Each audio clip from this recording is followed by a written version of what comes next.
안녕하세요. 오늘도 사연 살롱을 찾아주셔서 감사합니다. 4년 전 남편을 하늘나라로 보내고 두 아이를 열심히 키우며 살고 있는 40대 여성입니다. 남편이 하늘나라로 간 게 벌써 4년이나 되었네요. 장례를 치른 지가 엊그제 같은데 말이에요. 남편이 하늘나라로 갔을 때가 고작 44. 아실 분들은 아실 거예요. 그때 얼마나 할 수 있는 게 많아요. 그리고 얼마나 지키고 싶은 게 많아요. 그런데 저희 남편은 뭐가 그렇게 급했는지 서둘러 하늘나라로 갔네요. 그렇지만 오늘 사연을 보낸 이후에 남편의 비중은 그리 크지 않아요. 모두 남편이 하늘나라에 간 뒤에 일어난 일이니까요. 예상하셨다시피 시댁 문제예요. 남편이 하늘나라에 간 뒤에 시댁과 저의 관계가 많이 달라졌거든요. 그 이야기를 해보려고 해요. 남편이 하늘나라로 간 뒤 저는 시댁과의 관계를 정리하거나 단절할 생각은 없었어요. 그렇게 나쁜 사이도 아니었고 남편이 갔다는 이유로 더는 안 보는 것도 웃기다고 생각했거든요. 어찌되었든 가족이잖아요. 가족이라는 이름 아래 함께한 지가 몇 년인데요. 그래서 명절이나 제사 때도 찾아뵈었고 가끔은 아무 날도 아닌 때에 연락도 드리곤 했어요. 더구나 시기가 시기였어요.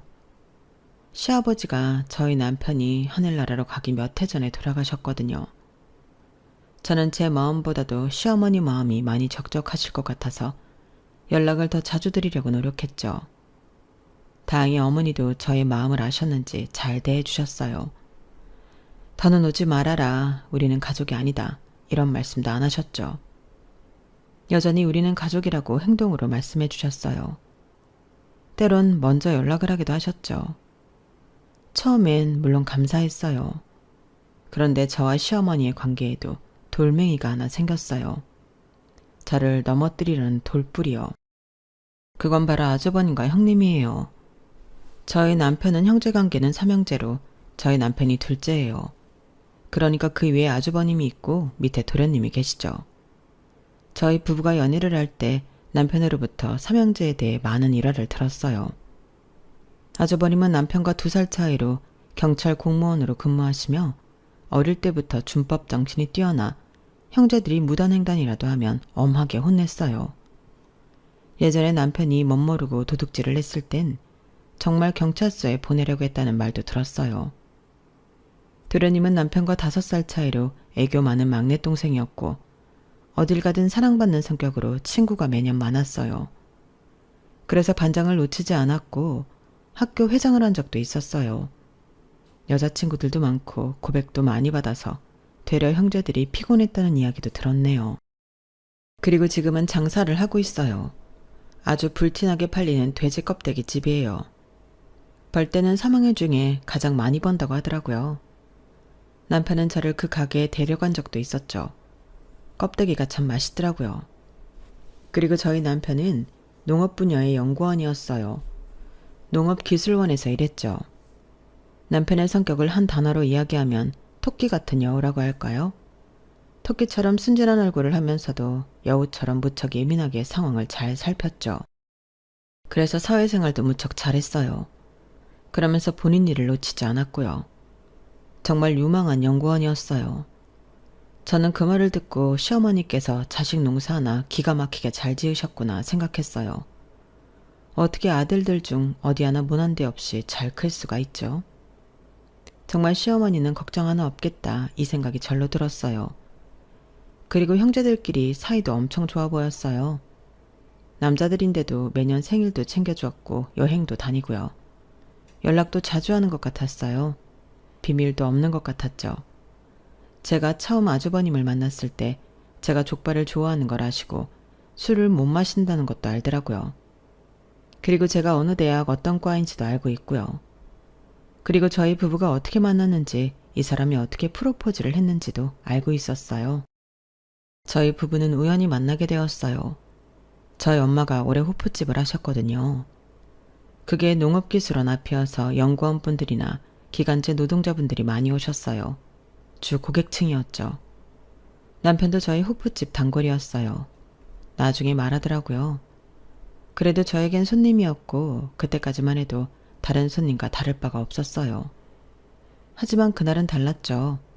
그날이 어떤 날이냐면요. 제가 학교 과제를 일찍 끝내고 엄마를 도와 서빙을 하고 있었고 남편은 다른 연구원들과 회식을 하고 있었어요.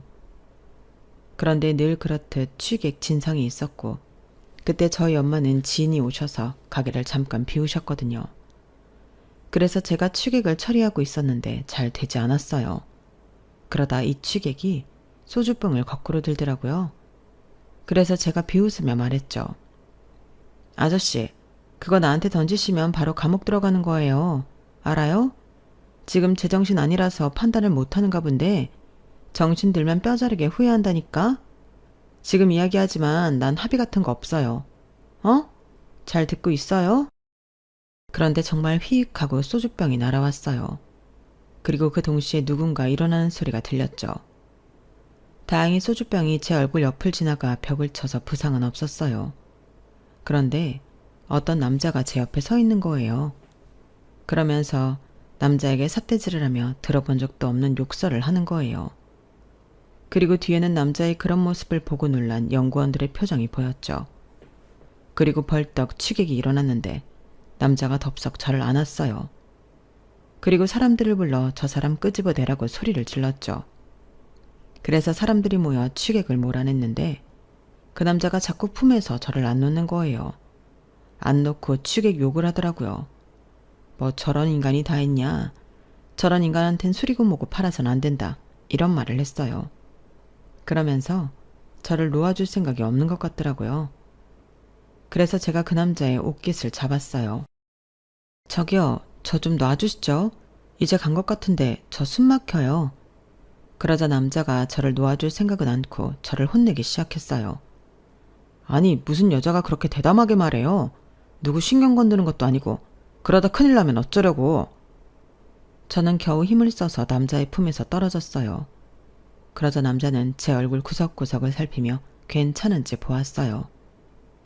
제가 괜찮다고 소주병이 저를 비껴갔다고 말해줘 남자는 계속 저를 보았죠. 그리고 저는 남자에게 뒤를 보라고 했어요. 남자의 뒤는 난리가 나 있었죠. 같이 온 사람들이 휘휘 휘파람을 불면서 분위기를 만들었어요. 이래서 여기 자주 왔던 거야? 저는 그 소리에 당황해서 주방으로 돌아갔어요. 그런데 자꾸 호출벨을 누르는 거예요. 남자가 있던 그 테이블인 것 같았어요. 제가 빼꼼하면서 쳐다보자 남자들이 까르르 웃는 거예요. 그리고 저는 주문을 받으러 걸어갔어요. 그러자 남자가 묻더라고요. 번호가 어떻게 되냐고요. 저는 휴대폰이 없다고 하고 뭘 주문할 거냐고 물었어요. 그러니까 옆에 있던 남자들이 번호라니까 번호 하면서 분위기를 잡았어요. 저는 쌩 돌아갔어요. 그리고 계산을 할 때까지 별일이 없었어요. 저는 하루의 해프닝이라고 생각하며 며칠을 보냈죠. 그런데 다음날 남자가 혼자 와서 맥주를 3000cc나 마시는 거예요. 제가 뻥튀기를 건넸어요. 그러다 훅 가요. 라고 말했어요. 그런데 남자가 제 손을 턱 잡더니 미안하다는 거예요. 뭐가 미안한지 저는 알 수가 없어서 가만히 있다가 제가 물었어요. 계속 저를 보고 있었어요? 그러자 남자는 그 상황에 어떻게 안 볼 수가 있냐고 화내듯 말하더라고요. 그래서 제가 그때만 봤냐고 물었어요. 그러자 남자는 아무 말도 안 하더라고요. 딱 봐도 들킨 것 같았죠. 그래서 저는 남자의 가슴 쪽 주머니에 있는 볼펜을 뺏어서 냅킨에 제 번호를 적어줬어요. 그런 적은 처음이었어요. 이름도 나이도 모르는 사람에게 번호를 준 적은 단 한 번도 없었거든요. 남자가 그 냅킨을 받고 얼떨떨해 하더니 그대로 계산을 하고 가더라고요. 저는 거절인가 싶었는데 금방 문자가 오더라고요. 프로필을 적어 보냈더라고요. 이름, 생년월일, 직업, 혈액형 등등이 적힌 프로필이요. 그거 보고 엄청 웃었던 기억이 있어요. 그렇게 남편을 만나 연애를 했어요. 사실 6살 차이가 나기도 하고 저는 학생 신분이고 남편은 직장인 신분인 게 걸리긴 했는데 사랑은 못 말리잖아요. 그래서 1년 연애를 하고 남편이 프로포즈를 해서 결혼을 했네요. 게다가 프로포즈 멘트는 이거였어요. 딸기는 실컷 먹게 해줄게. 제 남편이 딸기과에서 일했거든요. 지금 생각하면 우스운 멘트지만 그땐 귀여웠어요. 그리고 이런 소소한 스토리를 모두 아주버님은 알고 있었죠. 처음 저를 보시고 무척 반가워하시더니 남편에게 들은 이런저런 이야기를 하시더라고요. 웃으면서 하시는데 사실 저는 무척 부끄러웠어요. 그래도 남편이 형제관계가 좋다는 게 느껴져서 기분이 나쁘진 않았네요. 그리고 그 이후 아주버님과의 관계도 나쁘지 않았어요. 아니, 어쩌면 형제가 없는 저에게 오빠처럼 행동해 주셨어요. 자주 안부도 묻고 매해 생일 선물도 주고받고요. 또 만나면 서로 농담도 하고 남편 형도 보고 그랬죠. 그리고 그건 아주버님이 저희가 결혼하고 2년 뒤에 결혼하시고 나서도 마찬가지였어요. 아주버님은 경찰의 업무를 자신의 보람으로 느껴서 그런지 몰라도 늦게 결혼하셨는데 그래서 사실 저희 결혼도 엄청 눈치 보였거든요. 위에서 먼저 차례대로 결혼하는 게 보기 좋다는 게 어른들의 발상이잖아요. 그래서 둘째인 남편이 먼저 결혼하는 것에 대해 시아버지나 시어머니도 크게 좋아하시진 않았어요. 그리고 그게 저도 나름 신경이 쓰였고요. 그래서 저희가 결혼한 지 2년 뒤에라도 아주버님이 결혼을 하시겠다고 하니 무척 기뻤죠. 마음의 짐이 한결 덜어지는 것 같았어요. 그리고 그때 제가 형님이 생긴다는 것에 얼마나 좋았는지 아세요? 왜냐하면 시어머니를 제외하고 저 혼자 여자였잖아요. 솔직히 외롭지 않았다고 하면 거짓말이죠. 남자들이 다정하다고 한들 그 시대 남자들이 얼마나 다정하겠어요. 그래서 전 형님이 생긴다는 생각에 무척 설레었어요. 그리고 상견례 당일 키도 작고 무척 귀여우신 형님을 보고 기뻤어요. 내 편 같았고요. 게다가 결혼을 하고 보니 그 작은 손으로 얼마나 야무지게 부엌일 살림을 하시는지 정말 존경스럽고 배우고 싶었어요. 그래서 형님 하며 애교도 부리고 친해지려고 무척 노력했어요. 그리고 이후엔 명절 때 형님과 따로 커피 한 잔을 하러 가기도 하고 시댁 이야기를 나누거나 서로 친정 이야기도 하고 자식 자랑도 하면서 즐거운 시간을 보냈어요. 정말 저는 시댁에 시자도 겪지 않았고 시월드라는 단어는 남의 나라 이야기였어요. 가끔 친구들이 시월드 이야기를 할 때 저는 전혀 공감을 못했어요. 부엌일을 시키는 시어머니, 못된 시어머니, 자기 아들이 최고인 시어머니, 게으름뱅이 형님, 잔소리쟁이 형님. 이런 건 정말 저에게는 없었어요. 그런데 그런 아주버님과 형님이 왜 돌뿌리냐고요? 정말 좋은 관계를 유지한 아주버님과 형님은 4년 전 제 남편이 하늘나라로 간 뒤에 돌변했거든요. 그건 정말 귀신도 놀랄 만큼 순식간이고 엄청났어요. 제가 남편이 하늘나라로 간 뒤에도 시댁과 관계를 이어갔다고 했잖아요. 그건 시어머니뿐 아니라 아주버님, 형님, 그리고 도련님도 마찬가지였어요. 매년 생일을 챙겨드리고 환절기나 그럴 때 안부도 묻고요. 그런데 남편이 하늘나라로 간 첫 해의 어느 날이었어요. 형님이 이런 말을 하더라고요. 나야, 지금 혹시 뭐해? 중요한 일이라도 있나 싶어서. 아니, 별게 아니라 오늘 애들 아빠 생일인데 집에 올래? 와서 밥이라도 먹고 가. 혼자 있으면 적적할 텐데. 와서 반찬도 좀 가져가고. 알겠지? 형님이 그렇게 말하는데 제가 안 갈 수 있나요? 저는 제가 좋아하는 카페에서 가장 유명한 케이크와 아주버님 좋아하시는 와인을 사들고 갔어요. 그리고 초인종을 누르기도 전에 형님이 문을 벌컥 열었죠. 이봐, 우리 동서는 센스가 넘쳐서 케이크 사온다니까. 아니, 우리 애들 아빠가 케이크는 필요 없다 하는데 애들이 꼭 있어야 한다는 거야. 그래서 내가 네 작은 엄마가 사올 거야 라고 했거든. 봐, 얘들아, 너희 작은 엄마는 사온다니까? 그러면서 케이크와 와인만 쏙 빼들고 들어가는 거예요. 저는 덩그러니 잠시 현관에 남겨져 있다가 눈치를 보며 들어갔어요. 사실 그때 형님네 집을 처음 가봤거든요. 아무리 친해지려고 해도 집은 못 들어가게 하던 형님이셨어요. 제가 데려다 드려도 차 한 잔 안 주셨죠. 그래서 긴장하며 들어갔는데 웬걸 생일상이 전혀 차려져 있지 않은 거예요. 그리고 형님이 자기 손목을 보여주더라고요. 형님의 손목엔 아대가 있었어요. 왜 그러시냐 물으니 일을 자꾸 해서 엉망이야. 병원에서 아무것도 하지 말라더라고. 그러면서 장은 다 봐왔다며 냉장고에서 꺼내서 준비해주면 된다는 거예요. 저는 처음엔 어리둥절했지만 아주버님 생일이기도 하고 제가 매번 모바일 쿠폰만 보냈지 미역국은 끓여드린 적이 없어서 미역국을 끓였어요. 그리고 잡채거리가 있길래 잡채도 하고 동태가 있길래 동태전도 했네요. 그렇게 상을 차리고 다들 앉았는데 아주버님 식구가 4명이거든요. 저 혼자 끝에 앉아서 박수치고 노래 불렀어요. 기분이 묘하더라고요. 식구인데 식구가 아닌 느낌? 그리고 그건 다음 연도에도 그 다음 연도에도 계속되었어요. 아주버님뿐만 아니라 형님 그리고 조카들 생일 밥상을 차리거나 어떤 좋은 식당에 초대받아 가놓고 계산을 하고 나왔죠. 그리고 제가 화장품 반문 판매를 하거든요. 이게 생각보다 개인적인 시간이 좀 많아요. 그래서 혼자 카페에 가서 책도 읽고 그러는데 어느 날 형님이 전화가 오셨어요. 동서 바빠? 지금 수화 학원 끝났는데 좀 데리고 올 수 있어? 내가 손목이 안 좋아서 운전을 못해. 그리고 수아 데리고 오면 나중에 수진이도 픽업 부탁해. 해줄 수 있지? 그것도 처음엔 무척 당황했는데 형님의 자연스러운 태도와 이제껏 저희가 나눈 관계를 생각해서 몇 번 해줬어요. 그러니까 나중에 나에 당연해지더라고요. 멍청하게 저 또한 그 시간을 비워두고 일을 하기 시작했어요. 그리고 매번 화장품을 공짜로 달라고 하셨어요. 한 번도 그러신 적이 없었는데 말이에요. 제가 명절 때마다 드리는 명절 선물 세트 화장품도 안 받는다고 자기는 쓰는 것만 쓴다고 하셨거든요. 그런데 갑자기 화장품부터 세제, 샴푸 같은 것들을 그냥 달라고 하시는 거예요. 그런데 정말 이게 말하기가 애매했어요.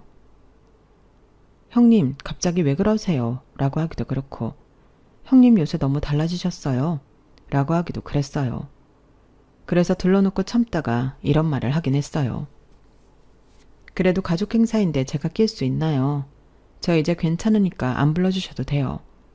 그리고 화장품은 제가 이제 나눠드릴 수 있는 게 없어요. 회사에서 지급하는 정도를 다 빼와서. 형님도 회사 생활 해보셔서 아시잖아요. 회사가 늘 갑인 거. 그쵸? 그러니 형님은 하하 웃으면서 그러시더라고요. 그렇게 해봤자 다단계 아니야? 내가 봤을 때 계속 그런 일 하다간 몸 상하고 마음 상한다? 그리고 내가 달라고 했으면 얼마나 달라고 했다고? 그리고 가족 행사지만 어쨌든 동서도 가족이잖아.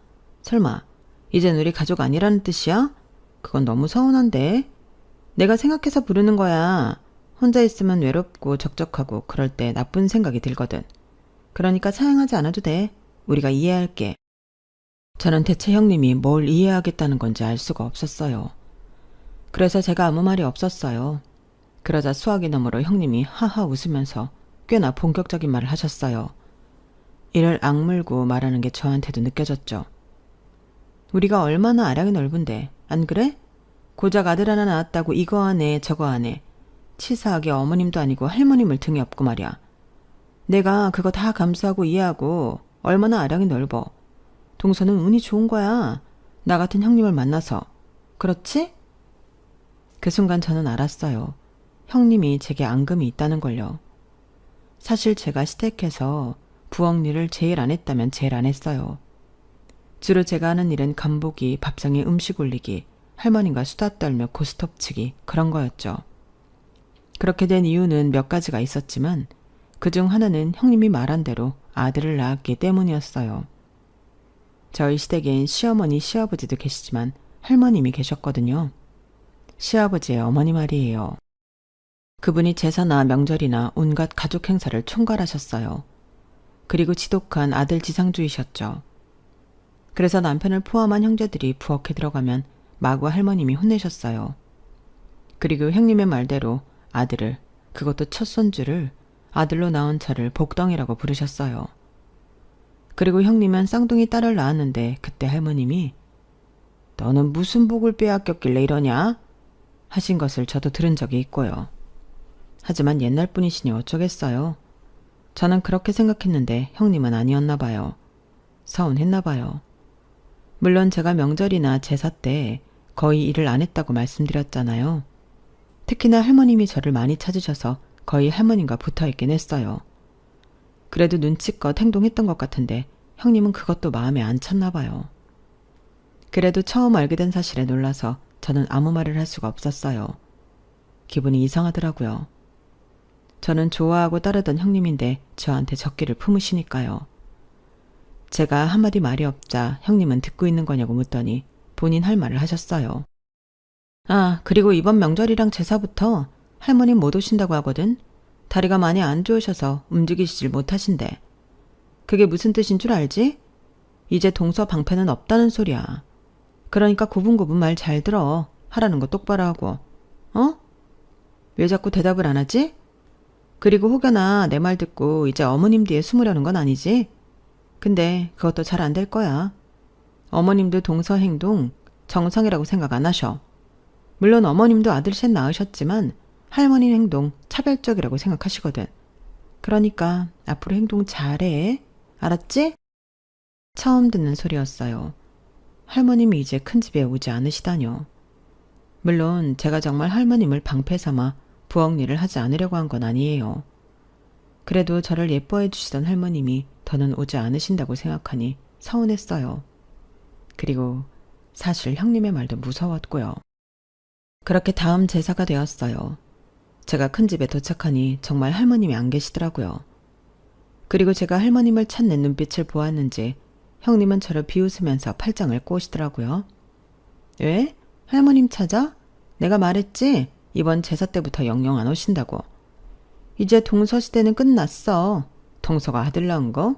이제 아무것도 아니라고. 자, 어서 옷 갈아입고 앞치마 매. 그리고 부엌으로 가서 어디 한번 알아서 제사상 차려봐.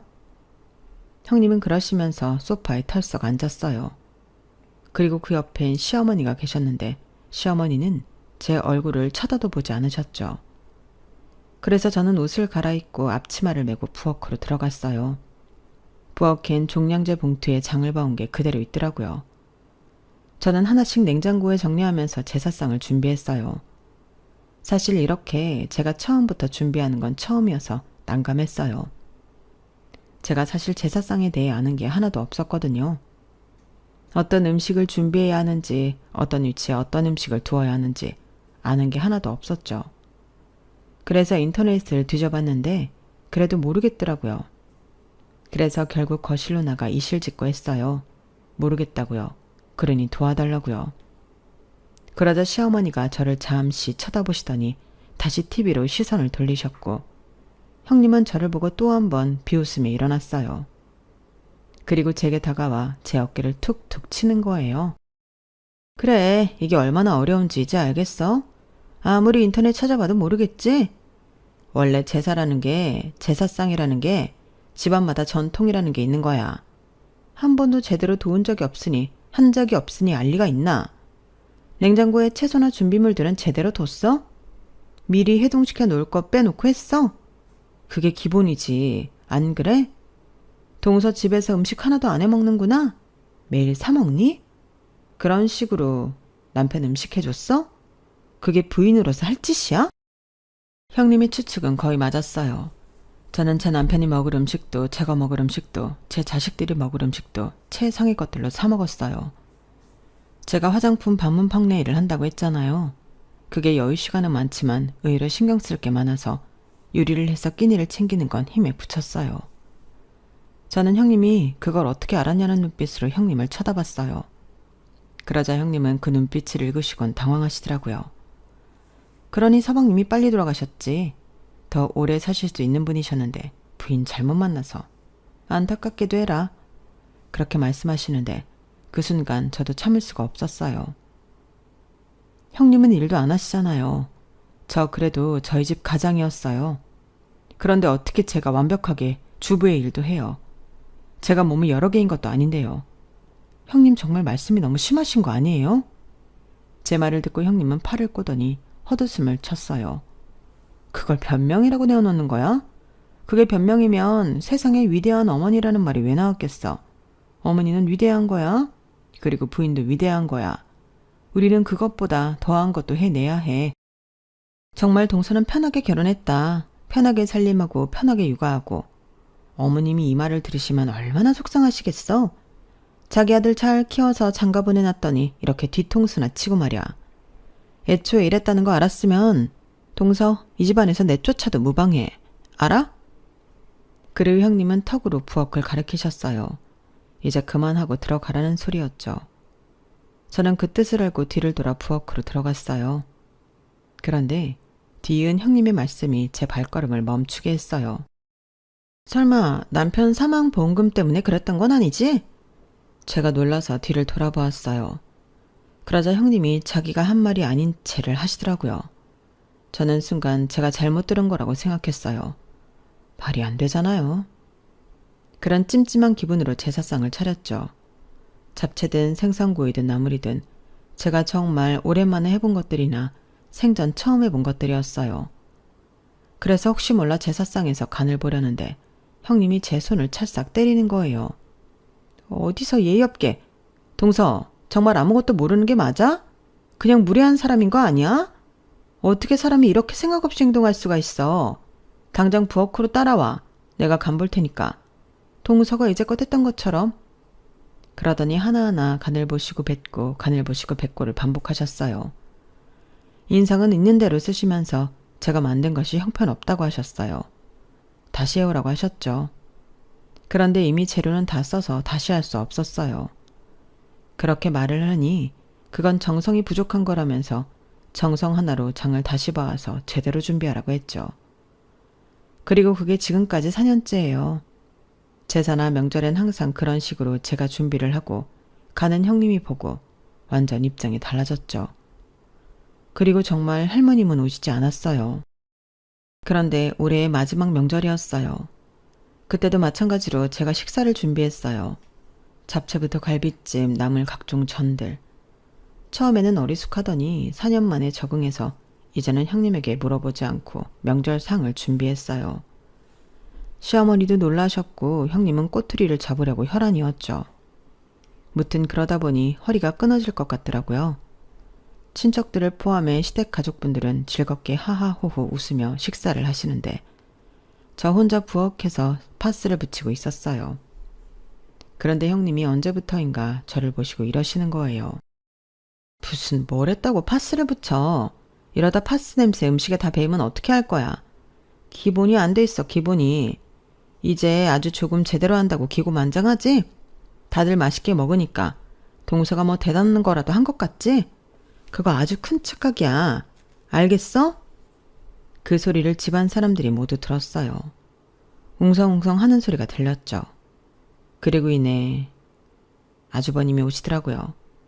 형님 옆에 딱 서더니 제 팔목에 파스를 보시고 쯧쯧 혀를 차더라고요. 뭐 별거라고. 우리 부인은 몇십 년을 했는데 그래도 파스 한 번 안 붙이고 늘 웃으면서 식구들 맞이했다고? 그게 어렵나? 식구들인데 그게 어려워? 아니 당신이 그렇게 말하지 않았나? 식구라고 생각하는데 뭐 이래? 가서 술이나 더 가져와.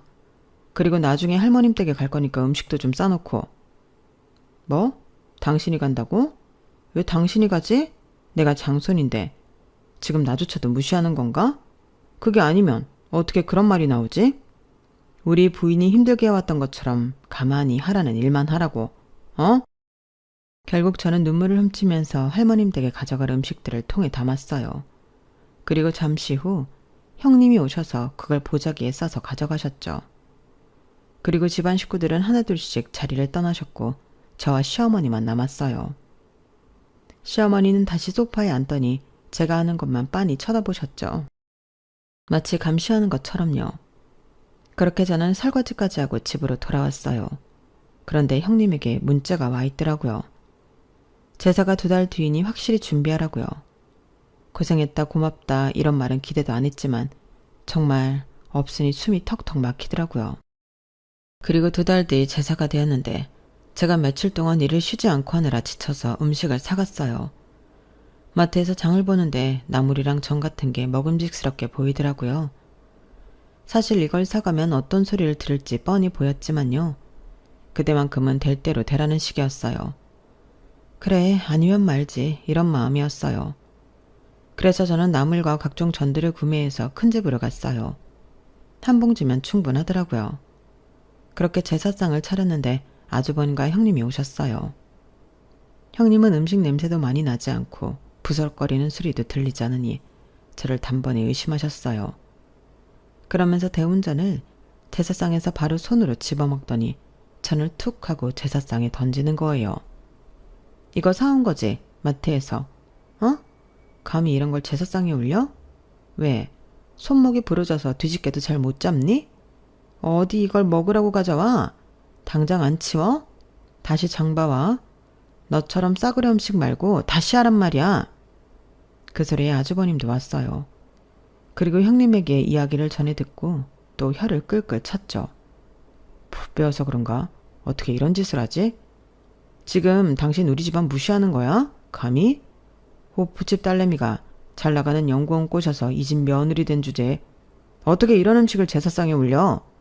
우리 부인 말이 맞아. 당신 같은 싸구려 음식 내놓지 말고 제대로 된 음식을 내오란 말이야. 이런 말도 안 되는 상황이 어딨어? 당신 이런 식으로 내 동생도 무시했지. 내 동생 10년은 더 살 수 있었다고. 그 호통에 저는 눈물을 왈칵 흘렸어요. 그러자 아주버님이 제기에 올려놓은 음식들을 바닥으로 하나씩 다 떨어뜨렸어요. 그리고 내 동생 다시 돌려놓으라고 하셨어요. 저는 계속 울었죠. 그리고 형님은 제 멱살을 잡고 마구 흔들었어요. 저는 계속 눈물이 나서 코를 훌쩍이며 울었어요. 그런데 병풍이 흔들리더니 쓱 하고 무언가 나오더라고요. 바로 할머님이셨어요. 할머님이 어쩐 일로 나오셨는지 모르겠지만 병풍 뒤에 작은 방이 하나 있거든요. 거기서 잠깐 주무셨던 모양이에요. 그러다 소란스러운 소리가 나니 일어나 밖으로 나오신 모양이더라고요.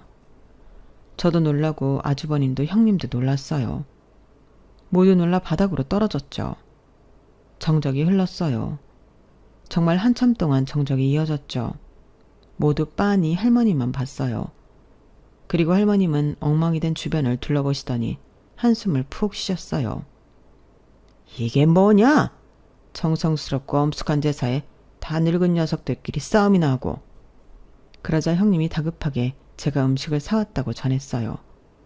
그러자 할머님이 제사상에 떨어진 명태전 하나를 집어 드시더라고요. 뭐만만 있구나. 내가 살아있는 동안 강산도 몇 번이나 변하고 니들 살아있는 동안에도 강산이 몇 번이나 변했다. 시대에 발맞춰 걸어야지 고작 이런 걸로 다 큰 녀석들이 몸싸움이나 하고 자식들 보기 부끄럽지도 않냐? 그리고 내가 분명히 정은이한테는 일 시키지 말라 했지. 내 말이 그렇게 우습더냐? 이 고마운 사람한테, 이 귀한 사람한테 너희는 일을 시키고 싶더냐? 아가야, 일어나거라. 이 할미를 봐서라도 이것들 행동은 용서하거라. 그러면서 할머님이 제 손을 잡으셨어요. 그리고 저를 일으키셨죠. 할머님이 저를 고마운 사람이라고 귀한 사람이라고 말씀하신 건 한두 번이 아니에요. 그리고 그건 다 이유가 있고요. 그게 무엇이냐면요. 사실 제 남편, 하늘나라로 간 제 남편 말이에요. 12년을 불구로 살았어요. 제 큰아들이 3살 때 그리고 둘째가 갓난아기일 때 도로를 건너다가 트럭에 치여서 말도 안 되는 거리를 질질 끌려가다가 하반신 마비가 되었거든요. 그런데 문제는 그 이유였어요. 제 남편 자신의 현재 상황을 자신이 불구가 되었다는 상황을 인정하지 못했어요. 그래서 목발까지 시도할 수 있었는데 그렇게 되지 못했죠. 휠체어도 안 탔어요. 팔 운동을 전혀 하지 않았거든요. 남편은 사고 이후 무척 무기력했어요. 물어도 대답도 안 하고 저와 같이 자는 것도 싫어했죠. 제 도움을 받을 때마다 늘 인상을 썼어요. 처음엔 나중엔 괜찮아지겠지 하면서 지냈는데 하늘나라로 가기 전까지 그랬어요. 제 지인들은 그 소식을 듣고 그냥 시댁에 남편을 맡기고 새 출발하라는 말을 하기도 했어요. 하지만 사람이 어떻게 그럴 수 있나요? 제가 선택한 제 사람인데요. 그리고 저는 남편과 사고 이전에 여기저기를 돌아다니며 했던 시간들을 잊을 수가 없었어요. 저와 그 시간을 보내준 것이 감사했죠. 그래서 그 감사함을 보답하는 길이라고 생각했어요. 그래서 남편이 아무리 화를 내고 짜증을 내도 그래, 당신이 불편하면 더 불편하겠지 이렇게 생각하며 버텼어요. 그리고 솔직히 전 남편이 그래도 오래 살 줄 알았어요. 침대에 누워만 있어도 좋으니 오래 살길 바랐어요. 물론 미울 때도 있었죠. 저도 사람인데요. 그런데도 빨리 갔으면 싶다는 건 남편이 하늘나라로 가기 직전까지는 없었어요. 남편이 하늘나라로 가기 직전 남편은 무척 아파하고 괴로워했어요. 목에 구멍을 뚫고 호흡기를 달고 있어야 했죠. 그러다 심장이 멈춘 적이 있는데 심폐소생술을 하다가 코에서 피가 팍 터지더라고요. 그때 저는 알았어요. 이 사람이 갈 때가 되었구나. 내가 보내줘야 하는구나. 그래서 연명치료를 거부하고 집으로 돌아와 집에서 남편은 숨을 거두었어요. 세상에서 가장 편안한 얼굴로 말이에요. 울기도 참 많이 울었죠. 막상 간이 서운하고 보고 싶고 그랬어요. 시원하지 않았다면 거짓말이겠지만요. 그러니까 마음이 참 복잡했어요. 딱 하나로는 설명이 불가해요. 그래도 이젠 하늘을 훨훨 날아다닐 남편을 생각하면 웃음이 나요. 그래서 일부러 납골당도 야외로 신청했어요. 먼지도 많고 비도 오고 눈도 오지만 그래도 밖에서 원 없이 실컷 보라고요. 하지만 남편이 하늘나라로 간 뒤에 한동안 납골당 한번 제대로 간 적 없었어요. 쉽게 발걸음이 안 떨어지더라고요. 아무튼 제 남편의 역사는 이래요. 그래서 할머니는 자꾸 자기 손자를 버리지 않고 데리고 사라져서 고맙다는 말씀을 제게 자주 하셨어요. 그리고 가족들 앞에서 그때처럼 고마운 사람이라고 귀한 사람이라고 말을 아끼지 않으셨죠. 그리고 할머님이 그러시자 그때 형님이 발을 동동 구르며 화를 내셨어요. 할머님은 왜 맨날 동서만 감싸세요? 정말 제가 딸만 낳아서 그러시는 거예요? 시대에 발맞춰 걸으라면서 할머님은 너무 시대에 뒤떨어진 거 아니냐고요. 정말 너무하세요. 형님의 울분을 듣고 할머님은 기가 차다는 듯이 웃으셨어요. 내가 언제 네 딸 낳았다고 미워하대. 너는 속이 빤히 보여. 하기 싫은 척 뒤에선 다 하고 다니지. 아니냐? 내가 다 모를 줄 알았냐? 네가 내 돈으로 무슨 짓을 하는지? 아이? 할머님이 그 말을 하시자 아주버님이 눈을 동그랗게 뜨셨고 형님은 털썩 주저앉으셨어요. 그리고 두 분은 무릎을 꿇고 두 손을 싹싹 빌기 시작하셨죠. 고개를 조아리며 죄송하다는 말만 연신 내뱉었어요. 혼이 나간 사람처럼요. 할머님은 혀를 끌끌 차셨어요. 네가 내 고추밭에 들어온 순간부터는 내 사람이니까 내가 참고 모르는 척하고 살았다. 하지만 지금 네가 하는 꼬라지를 보니 내가 괜히 참았다 싶구나. 어떻게 우리 가족에게 귀한 사람을 이리 대접하냔 말이야. 할머님은 크게 고추 농사를 지으셨고 아주버님은 퇴직을 앞두시면서 아름아름 그 밑에서 일하고 계셨어요. 할머님은 아주버님이 퇴직을 하고 일에 익숙해지면 나중에 이 고추밭을 모두 물려주시겠다고 약속까지 하셨죠. 그런데 들어보니 아주버님이 할머니 밭을 담보로 대출을 받아 코인을 하신 모양이에요. 그리고 그 코인은 안타깝게도 모조리 바닥으로 곤두박질 쳤고요.